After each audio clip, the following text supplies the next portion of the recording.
मित्रों, हम अपने जीवन के हर क्षेत्र में असफल क्यों हो जाते हैं? चाहे वो साधना का क्षेत्र हो, व्यवसाय का क्षेत्र हो, या आपकी पारिवारिक ज़िंदगी हो, या आप नौकरी कर रहे हों, यानी जीवन के हर क्षेत्र में हम किसी न किसी रूप से उसमें असफल हो जाते हैं। उसका मुख्य कारण क्या है? उसका मुख्य कारण है हमारी नकारात्मक सोच। यदि हम अपनी सोच को सकारात्मक बना लेंगे तो फिर निश्चित रूप से आप किसी भी मंत्र का जाप करें, चाहे गायत्री मंत्र का जाप करें या अन्य किसी मंत्र का जाप करें, या आपके जीवन में आप जो भी कार्य करते हैं, चाहे वो व्यवसाय हो, नौकरी हो, या आपकी पारिवारिक ज़िंदगी हो, किसी प्रकार की कोई भी चीज़ हो, तो जिस दिन आप सकारात्मक सोचना चालू कर देंगे उस दिन आपकी हर समस्या का समाधान आपको मिल जाएगा। जब हम गायत्री मंत्र की साधना करते हैं और जिस दिन हम सकारात्मक सोचना चालू कर देते हैं तो फिर हमें मंत्र फलित होना चालू हो जाता है। तो मित्रों, आज हम दो प्रसंगों के माध्यम से आपको बताने का प्रयास करेंगे कि जब हम नकारात्मक सोचते हैं तो हमारे कोई भी कार्य क्यों नहीं बनते, हमारी साधना क्यों सफल नहीं होती है, और जो व्यक्ति सकारात्मक सोचता है वो परमात्मा के निकट पहुंच जाता है। इन्हीं दो प्रसंगों के माध्यम से आज हम अपनी बात को आप तक समझाने का प्रयास करें। राधे राधे, जय श्री कृष्णा, नमस्कार। मैं आचार्य पंडित गिरीश वारोलिया। गायत्री महामंत्र। ओम भूर्भुवः स्वः तत्सवितुर्वरेण्यं भर्गो देवस्य धीमहि धियो यो नः प्रचोदयात्। अखण्डमण्डलाकारं व्याप्तं येन चराचरं तत्पदं दर्शितं येन तस्मै श्रीगुरवे नमः। तस्मै श्रीगुरवे नमः। मित्रों, एक व्यक्ति एक जंगल में चला जा रहा था। बहुत तेज़ धूप थी, गर्मी का समय था, मई जून का माह रहा होगा। जंगल में जाते जाते उसको जो है प्यास लग गई बहुत ज़ोर से, और वो बहुत ज़्यादा थक भी गया था, भूख भी उसको लग रही थी। दूर दूर तक उसे कोई ऐसा वृक्ष दिखाई नहीं दे रहा था, ऐसी कोई जगह दिखाई नहीं दे रही थी जहाँ पर कि वो बैठ करके कुछ थोड़ी देर के लिए आराम कर सके, कुछ छाया उसे मिल सके। जहाँ भी नज़र दौड़ाता था वहाँ उसको सब सूखे वृक्ष दिखाई देते थे। चलते चलते अचानक उसे एक बड़ा विशालकाय वृक्ष दिखा जो हरा भरा था और बहुत घनी छाया उसके नीचे थी। वो बड़ा प्रसन्न हुआ। थोड़ी दूर चल कर के वो उस वृक्ष के पास तक पहुंचा। जैसे वो वृक्ष के पास पहुंचा तो थोड़ी सी जब उसको राहत मिली तो उसके मन में विचार आया कि शीतल जल मिल जाता तो कितना अच्छा होता। अचानक उसके समक्ष शीतल जल आ गया। चूँकि प्यास बहुत ज़ोर से लगी थी, कहाँ से आया, क्या हुआ, यह सब सोचने का उसके पास में समय नहीं था। उसने जल पिया। जल पीने के पश्चात में स्वभावतः उसे भूख लगी। उसके मन में विचार आया कि काश अच्छे भोजन मिल जाते तो आत्मा तृप्त हो जाती। उसका सोचना ही था कि वहाँ पर 56 प्रकार के व्यंजन आ गए। उसने भोजन किया। भोजन करने के पश्चात में जैसा सभी को होता है, आलस आता है, नींद आती है, तो उसे भी नींद आने लगी। तो उसके मन में विचार आया कि बढ़िया सैया होती तो सो लिया जाता। वो सो गया। जब उसकी नींद खुली तो उसके मन में विचार आया कि अब रात होने वाली है,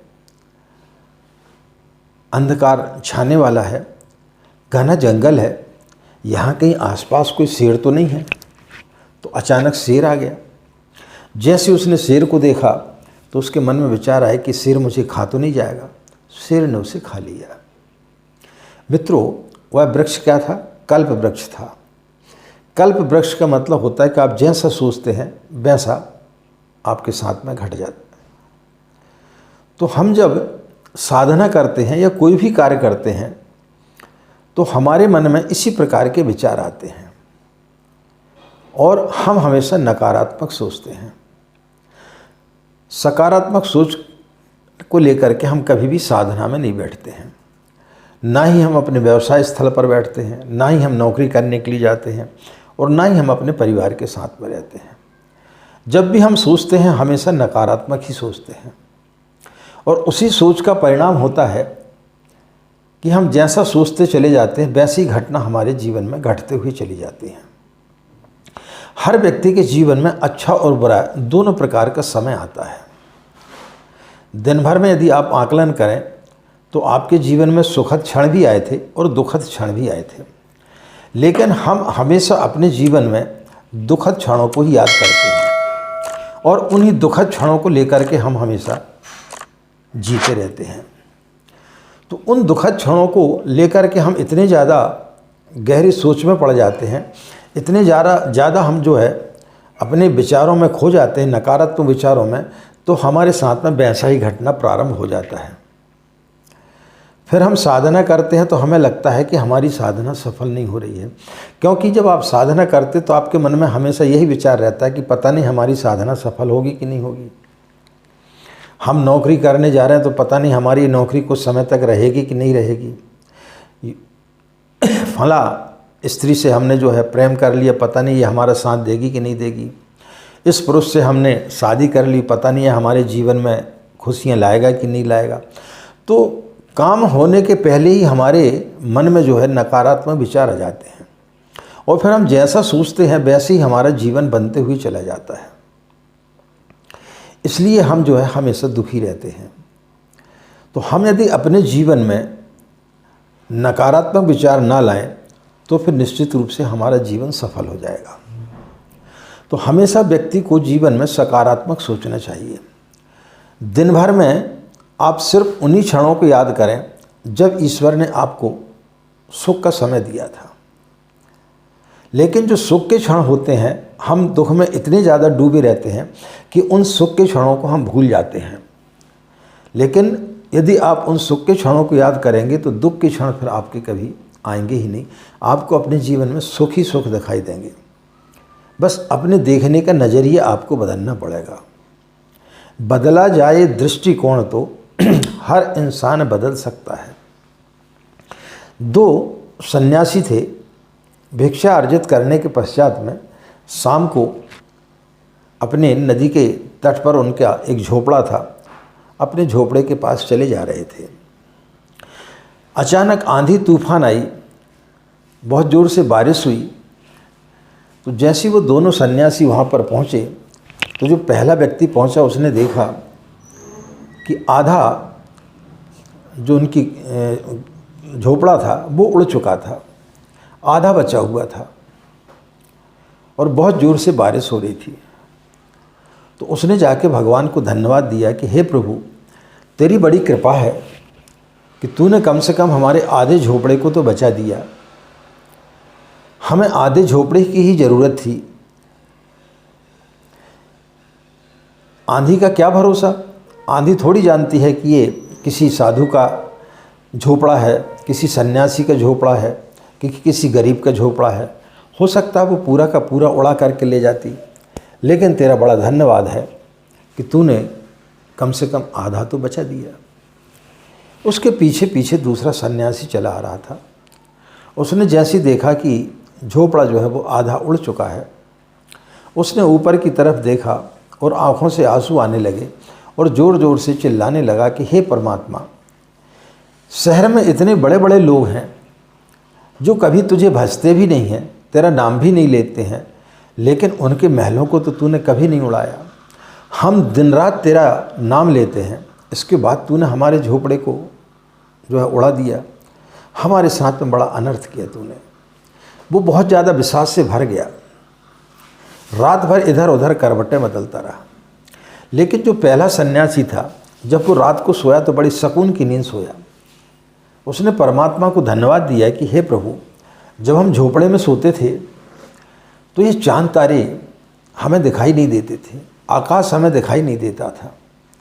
तो जो बारिश कर रहा है ये हमें दिखाई नहीं देती थी। लेकिन तेरा बड़ा उपकार है हमारे ऊपर कि कम से कम मैं आज तारों को तो देख पा रहा हूँ, आकाश को देख पा रहा हूँ, इस बारिश को होते हुए देख पा रहा हूँ। इतना सुनहरा दृश्य, यदि तूने हमारी झोपड़ी को आधा नहीं उड़ाया होता तो हम इससे वंचित रह जाते। तेरा बड़ा धन्यवाद है कि तूने हमारा वह काम कर दिया जो हम इतने सालों से नहीं कर पाए। हम समझ ही नहीं पाए कि हमें पूरी झोपड़ी की आवश्यकता नहीं थी, हमें तो सिर्फ आधी की आवश्यकता थी। लेकिन तू कितना दयालु है कि तुझे उस चीज़ समझ में आई और तूने हवा का जो है माध्यम लेकर के हमारी आधी झोपड़ी को उड़ा दिया और हमारे ऊपर इतनी बड़ी कृपा की कि आधी झोपड़ी तूने बचा दी। पूरी झोपड़ी भी उड़ सकती थी। तो मित्रों, एक विश्वास से भरा हुआ था और एक ने उसमें पूरा सुख खोज लिया। एक सकारात्मक सोच से भरा हुआ था, उसने परमात्मा को पा लिया। और एक इतने ज़्यादा विश्वास से भरा हुआ था, क्रोध से भरा हुआ था, उसे भगवान के ऊपर बिल्कुल भी भरोसा नहीं हो रहा था।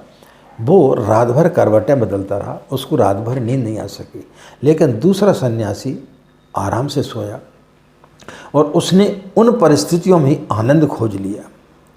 तो मित्रों, जब हम साधना करते हैं तो साधना में हमें जो कुछ भी ईश्वर देता है, यदि हम उसका प्रसाद मान करके उसको चलेंगे तो निश्चित रूप से फिर आपके जीवन में कभी कोई परेशानी नहीं होगी, कभी कोई शिकायत ईश्वर से नहीं होगी।